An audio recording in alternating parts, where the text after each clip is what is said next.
I remember crying when I read the news that Ukrainian army has kicked Russians from around Kyiv, from Bucha, from Irpin, and then of course the shock of learning about the mass killings that took place in those areas. All this week, we've been looking back at the conflict, and this morning I'm joined by the Ukrainian MP Inna Sovsun. Inna, very good to have you with us. Yeah, good to be here. I hope it works because I don't have any power, any electricity at my place, so the internet is a bit shaky, but I hope it works.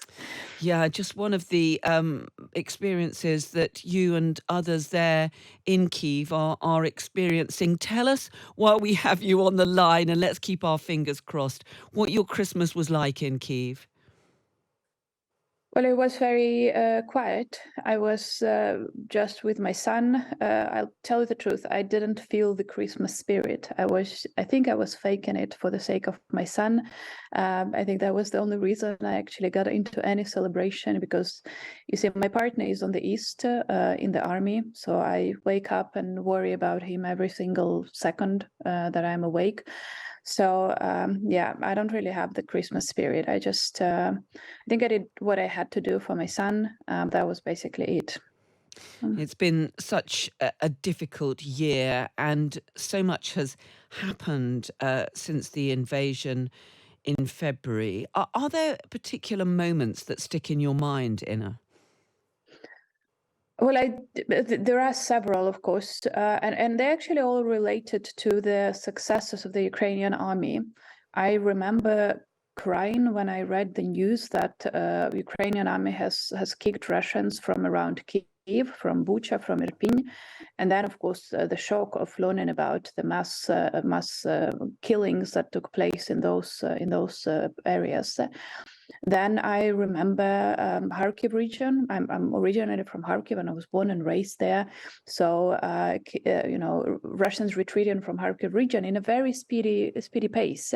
I was actually abroad when this happened, and I remember traveling back home. And of course, it takes a while to travel back to Ukraine because I have to fly to Poland and then take a train or a car from Poland to Ukraine. And I was half joking, texting to my friends, saying, like, I wonder who will get back to Kyiv soon, whether I will get back to Kyiv before Russians are still in Kharkiv regions at all. So I think that was a big event. And then, of course, Kherson. We were waiting for Kherson to be free again for more than a month.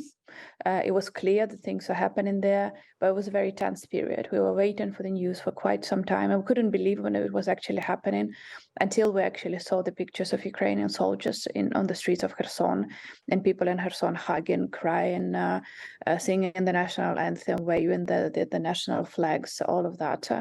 That was a very heartbreaking moment. And then the last period, the last 2 months, I guess, is of course about those huge missiles attack on the energy infrastructure, and us getting used to live in uncertainty. I think that is the very annoying part of the war. Is you are never sure what is going to happen next minute. We had the air raid alert here in Kyiv, literally 20 minutes before we started the interview. It went off, but then it was on for half an hour, and that is part of our daily reality, all the time now. And when that happens, presumably you have to go down to the shelters with your other friends and neighbours. Well, I'll be completely honest with you. We don't always go to the shelter because sometimes it's just impossible. We had the air raid a lot at 2 a.m. this night.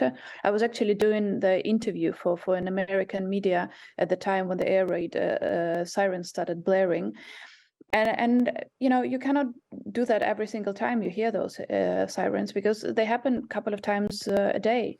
I mean, I'm happy to know that my son, when he is at school, they do have the shelters in his school, so they go to the shelter when they're there. When we're at home, unless we hear explosions ourselves, my son just goes to the bathroom following the 2 walls room. You have to be behind 2 walls, and that is presumably the safest place you can be.